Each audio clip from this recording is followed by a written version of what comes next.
Boa noite a todos os companheiros, as pessoas que estão nos acompanhando. Nós estamos aqui no Centro Espírita Jesus Perante a Cristandade para mais uma aula do tratamento espiritual. Agradecemos mais uma vez a todos que nos acompanham. É uma satisfação imensa podermos continuar com o trabalho dessa forma. Acredito eu que seja a forma que iremos utilizar daqui para frente. Meus irmãos, nós vamos fazer a prece e vamos dar início ao estudo da aula de hoje. Peço também que os companheiros não se esqueçam de colocar a água para fluidificar.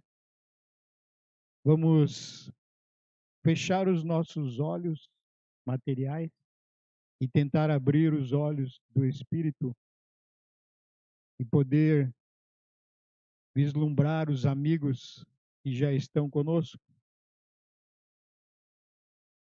sentir a presença deles, nos incentivando a prática do amor, a caridade, o perdão,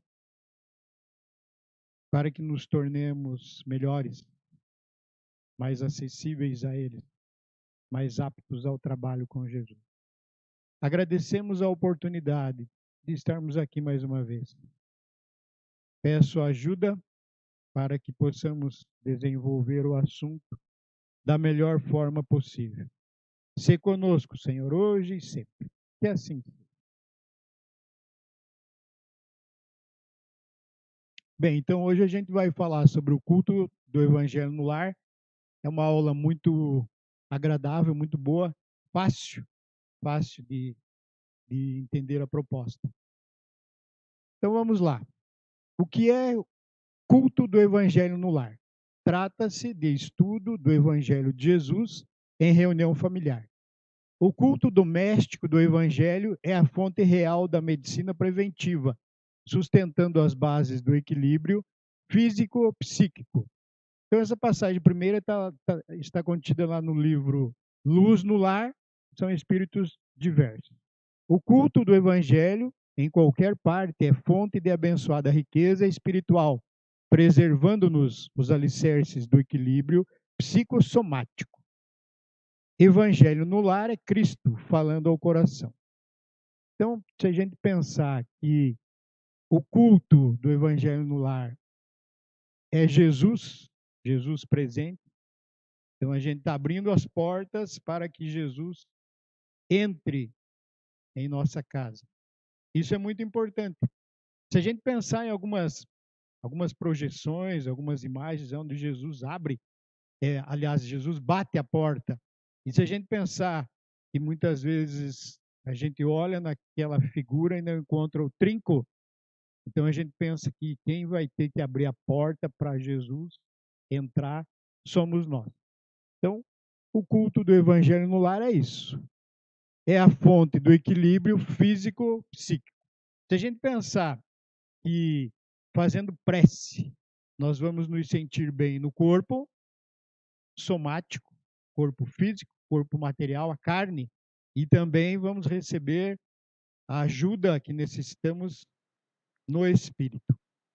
Quando eu li essas frases tiradas dos livros, eu me lembrei assim de algo que acredito que todos nós já ouvimos. É mente sã em corpo são. Mente sã em corpo são. Primeiro, nós recebemos no espírito a ajuda que necessitamos, sentimos no espírito, e essas impressões são repassadas para o corpo. Então a gente vai receber ajuda fazendo prece no lar. Tanto recebemos ajuda no corpo físico e também recebemos ajuda no espírito. Em qualquer parte, como dizem ali os amigos espirituais, é uma riqueza espiritual, é uma bênção e traz esse equilíbrio para todos nós. A necessidade do culto do evangelho no lar. Dramas que surgem na família, incompreensões que se agravam, urdiduras traiçoeiras, pessoas em rampa de perigo iminente, enfermidades em fixação, cerco obsessivo constritor, suspeitas em desdobramento pernicioso, angústias em crises a caminho do autocídio, inquietações de várias ordens em painéis de agressividade ou loucura, recebem no culto evangélico do lar o indispensável antídoto com as consequentes reservas de esclarecimento e coragem para dirimir equívocos, finalizar perturbações, predispor a paz e ajudar nos embates todos quantos aspirem à renovação, entusiasmo e liberdade. Então, essa passagem está lá no livro Celeiro de Bênçãos, Joana de Ângeles. Joana de Ângeles tem essas palavras difíceis. Eu fui buscar algumas no dicionário. E quando a gente vai assistir Divaldo Pereira Franco, que é o melhor orador no momento, na atualidade, às vezes a gente não entende nada, porque ele está junto, Joana de Ângeles está próximo, e ele conta algumas coisas engraçadas para a gente. Às vezes é só o que a gente guarda. Mas vamos tentar entender o que é que Joana de Ângeles quer nos passar. São problemas que acontecem no lar. Esses dramas, o cerco obsessivo que constrange, que aperta, as angústias. Mas Joana de Ângeles traz para nós o antídoto. que é justamente essa necessidade do culto do evangelho no lar. Necessidade nós temos. Dormir é uma necessidade.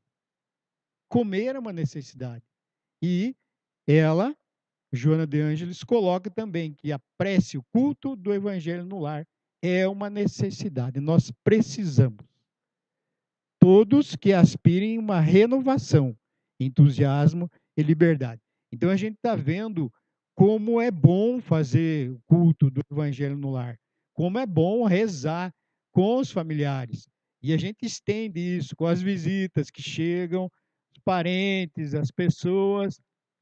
A gente normalmente faz num horário pré-determinado, a gente vai ver nas projeções mais adiante, reúne a família, quem estiver presente, num dia onde todos estejam presentes, normalmente finais de semana, nada muito cansativo, entre 15 e 20 minutos no máximo, onde a gente vai fazer uma passagem do Evangelho, vai ler um pedacinho, e todos que estiverem presentes podem interpretar a sua maneira, porque é bom ouvir os outros também, a gente aprende com as crianças, com os adultos e com as pessoas da melhor idade.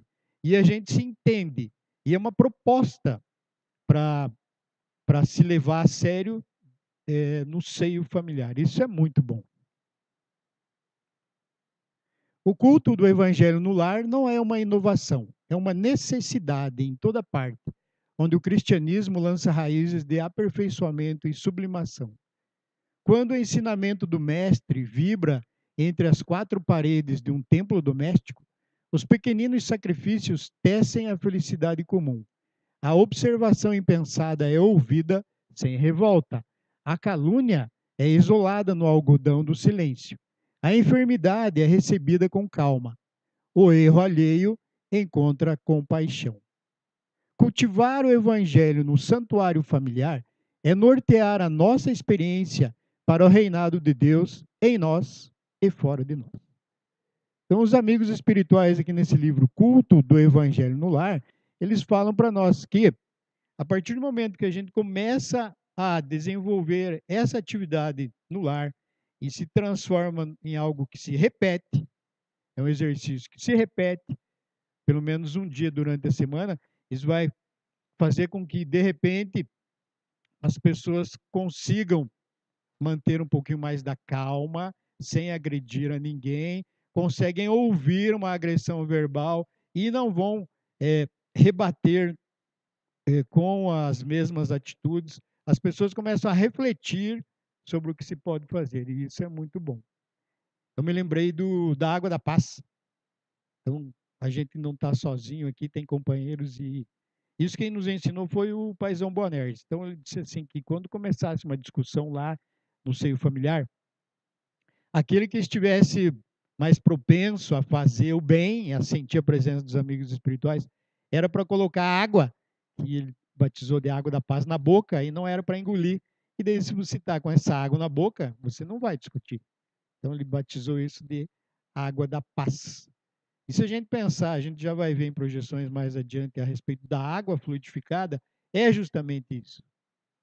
Então, nós notamos que, a partir do momento que a gente desenvolve o culto do evangelho no lar, nós vamos nos tornar pessoas mais pacíficas, pessoas menos agressivas, mais calmas, já vamos poder enxergar esses problemas de uma outra maneira, vamos ter compaixão com o erro alheio, nós vamos poder observar tudo que nos acontece, mantendo a nossa calma e o equilíbrio necessário. Isso é muito bom, meus irmãos. A proposta do culto do Evangelho no Lar é uma proposta vinda do mundo espiritual. Não é nossa. Nós simplesmente obedecemos o que os amigos espirituais nos propõem. E a gente procura repassar da melhor maneira possível aos irmãos que nos ouvem. O primeiro culto cristão no lar. O berço doméstico é a primeira escola e o primeiro templo da alma. Então, esse berço doméstico é a nossa casa, é o nosso lar.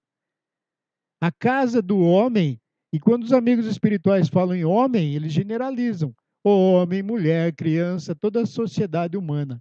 É a legítima exportadora de caracteres para a vida comum.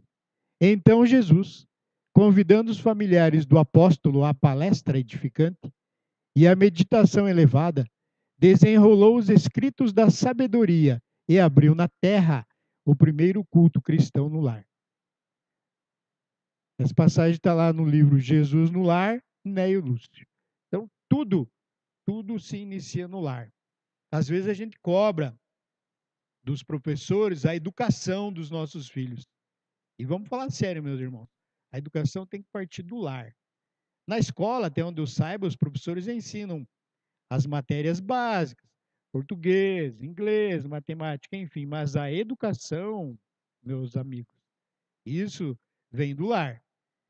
Não é nada agradável a gente cobrar isso dos professores. Educadores somos nós, que pertencemos a um lar, uma família. Nós temos essa responsabilidade de educar os nossos filhos. Nossos também? Vamos pensar um pouco nisso, né? Os aspectos espirituais do culto no lar. Tão logo começou aquele serviço espiritual da família, as luzes ambientes se tornaram muito mais intensas. O culto familiar do Evangelho não é tão só um curso de iluminação interior, mas também processo avançado de defesa exterior, pelas claridades espirituais que acendem em torno. Aqui o livro de André Luiz, Os Mensageiros. É importante a gente analisar assim que nós não estamos sós, que muitos irmãozinhos irão nos visitar. Porque quando a gente começa a fazer o culto do Evangelho no lar, a gente acende luz lá na nossa casa. Se a gente pensar que os insetos são atraídos pela luz, fica mais fácil de entender. Muitos insetos espirituais, me desculpem falar assim, irão nos visitar. E se a gente fizer essa proposta mesmo de mudança, de renovação, de transformação, eles irão notar. Muitas vezes a espiritualidade pede e deixa que nos visitem espíritos necessitados, doentes. Eles precisam. E eles vão. E a gente espera que possam receber essa ajuda através da palavra e principalmente dos atos. Então, muitos amigos vêm nos visitar, parentes desencarnados, e esses espíritos doentes que precisam de ajuda.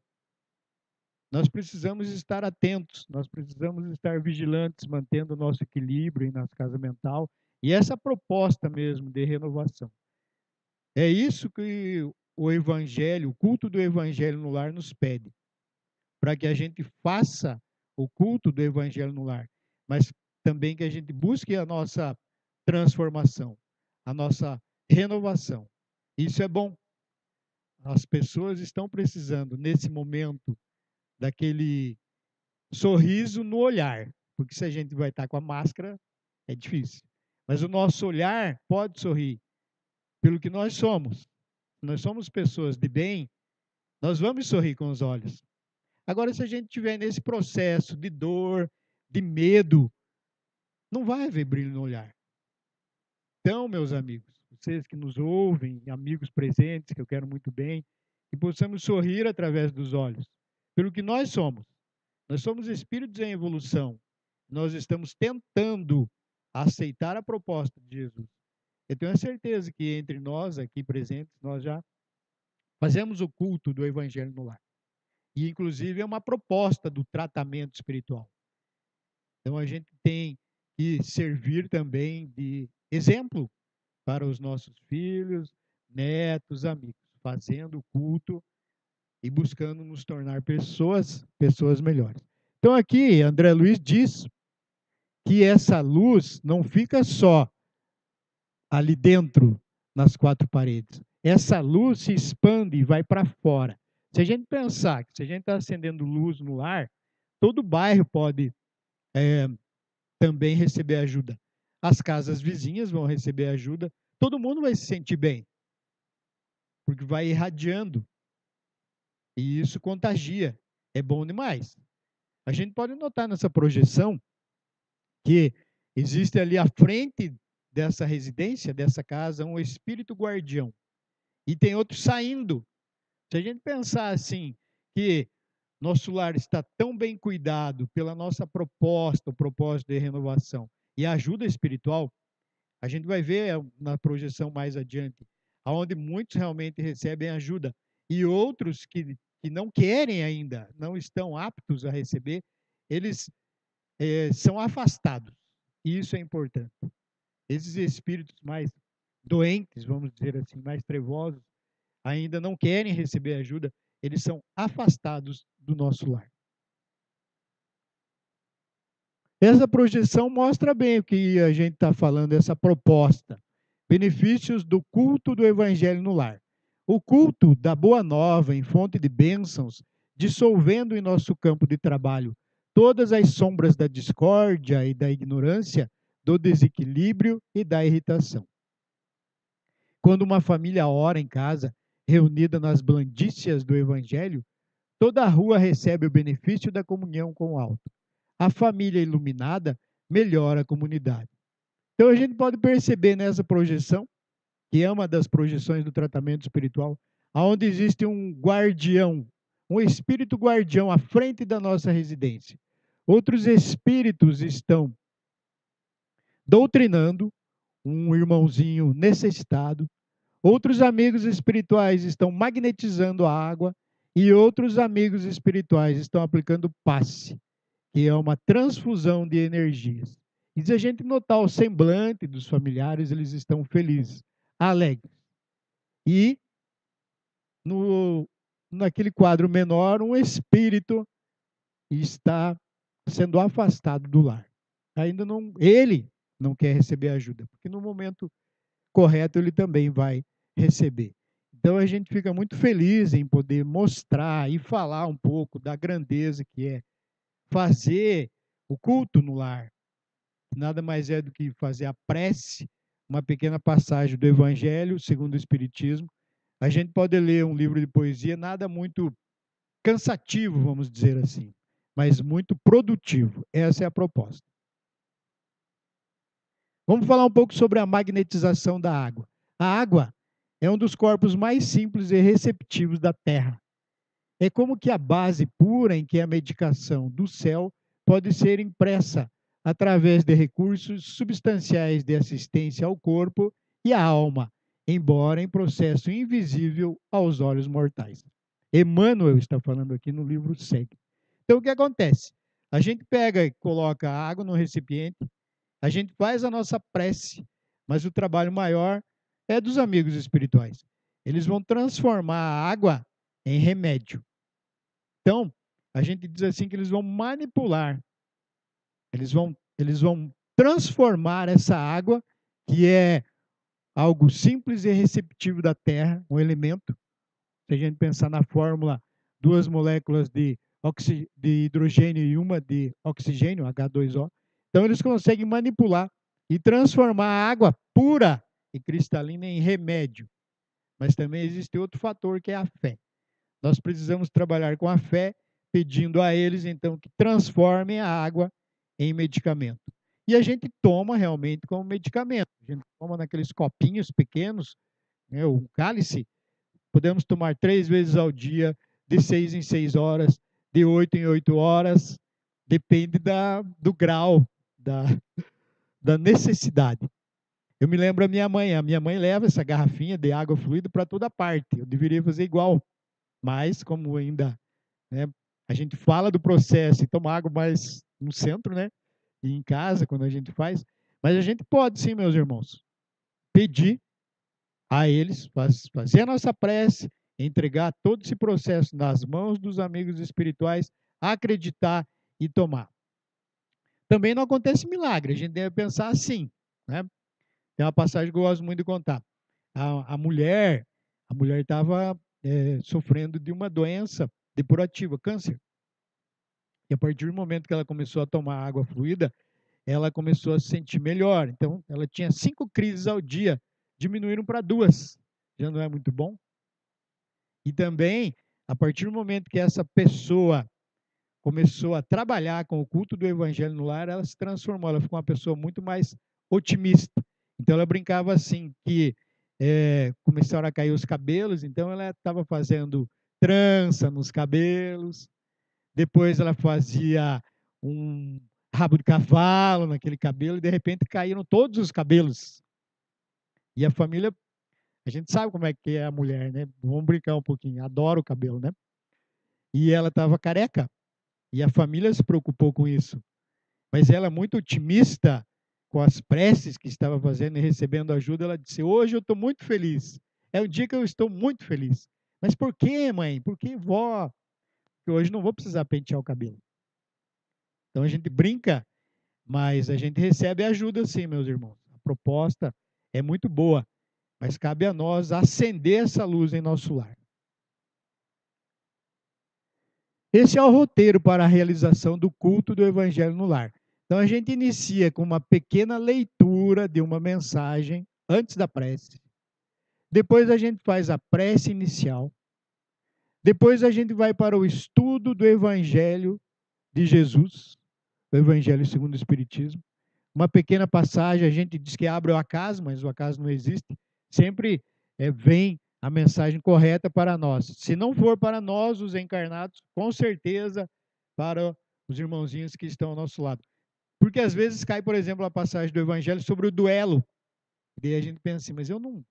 Né, o duelo é lá da época medieval, um pouquinho mais à frente. Hoje nós não duelamos mais com armas, mas a gente duela às vezes com a língua, né? A gente maltrata com as palavras. Depois do estudo entra a conversação fraterna. É aquilo que a gente entendeu. A minha mãe pergunta para os meus filhos, o Vitor Hugo, por exemplo, tem 9 anos, 10 agora. O que é que você entendeu, Vitor Hugo? E ele fala na linguagem de criança, mas é um espírito milenar naquele corpo. Fala com muita propriedade, e a gente se emociona. Aí depois entramos nós. Aí veio o João Inácio, que é jovem já tem um outro entendimento. Depois eu e por último a mãe, né? Palavra sempre da rainha do lar. Mas é muito bom estudar assim, porque cada um tem uma visão a respeito do evangelho e a gente aprende. Isso é importante. Nós não somos donos da verdade, somos filhos do dono. Nem sempre aquilo que a gente pensa é a maneira mais correta. E às vezes até a gente pensa de uma forma correta. E o agir. Então, se a gente analisar bem a proposta do Evangelho no lar, é uma proposta de transformação. E isso é gota a gota. É um esforço contínuo. Vale a pena, meus irmãos. Vamos pensar assim com muito carinho a respeito do culto do Evangelho no lar.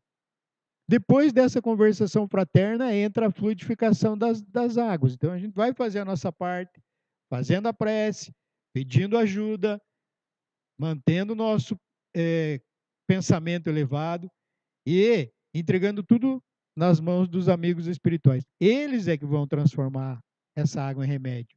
E tem esse fator primordial que é a fé. Nós precisamos acreditar. Depois da fluidificação das águas vem a prece de agradecimento e a gente encerra então o culto. A gente também não pode esquecer que depois de escolhido um dia da semana em horário fixo para essa reunião, a gente não pode ficar brincando com os espíritos, mudando o horário ao nosso bel prazer, à nossa vontade. Não vamos fazer no domingo, depois a gente muda para o sábado, começamos às 8, às 20 horas da noite, depois mudamos para as 19. Não, isso não pode, meus irmãos.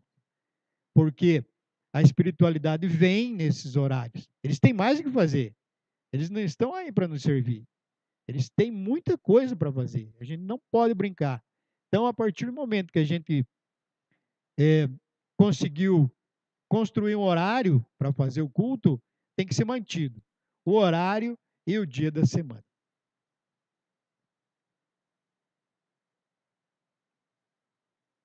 E essa é a última projeção, Jesus no lar.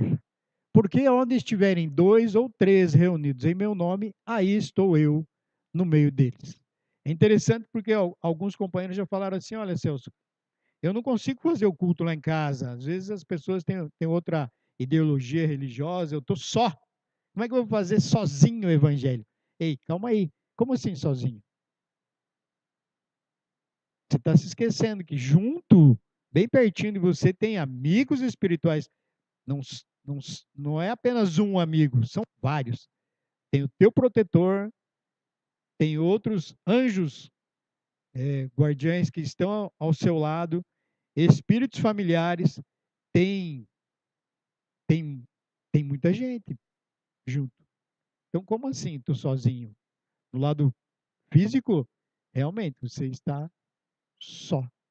Mas, se você fechar os olhos materiais e abrir um pouquinho os espirituais, vai sentir a presença deles. Então, nunca se sinta só para fazer. Faça. Se a gente lembrar, Chico Xavier também no começo, que ele ia para o centro e dava aula só ele e os espíritos, ninguém acompanhava. O começo de tudo, meus irmãos, sempre é bem difícil. Na verdade, se a gente pensar, exige sacrifício e renúncia para tudo. Para trabalhar com Jesus, meus irmãos, porque ele nos convida, ele bate a nossa porta.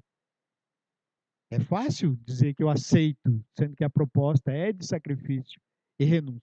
Mas vamos analisar com amor e carinho e fazer a nossa parte, dia a dia, hora a hora. Nós agradecemos a oportunidade, agradeço a oportunidade e os amigos aqui presentes. É bom poder sentir, é bom poder olhar nos olhos, com máscara e tudo, e sorrir. Vamos sorrir com os olhos, já que a gente nesse momento não pode abraçar. Eu sinto uma necessidade muito grande de abraçar as pessoas, mas eu abraço, é um abraço virtual agora, né? A gente brinca bastante. Um abraço virtual é o brilho no olhar físico, material e as nossas boas ações. Essa é a proposta. Então a gente vai encerrar. Estamos muito felizes. Agradecemos aos irmãos que nos acompanham na live. Nos acompanhem, meus irmãos, segunda-feira, terça-feira na palestra pública, quarta-feira, dia de tratamento espiritual. Nos acompanhe. Nós fazemos esse pedido. Ficamos felizes em saber, companheiros de outras cidades, de outros estados nos acompanham. E vamos fazer a nossa parte. Perfeito é Jesus. Nós somos os seguidores. Então vamos fechar os olhos mais uma vez. Vamos sentir a presença dos amigos espirituais conosco, nos envolvendo, nos abraçando. E é bom sentir o calor e a presença deles entre nós. Eles nos amam. Eles querem o nosso bem. Eles fazem de tudo para despertar em nossa mente, um tanto adormecida, o trabalho e a alegria de viver. Agradecemos, Senhor, a possibilidade de trabalharmos, de nos sentirmos úteis. Agradecemos a presença desses amigos que nos amam. Senhor, que possamos logo mais, enquanto o nosso corpo descansa, que o nosso espírito volte a um templo sagrado como esse, ou quem sabe, Senhor, pelo nosso merecimento, trabalhar, agir, servir em teu nome, hoje e sempre. Que assim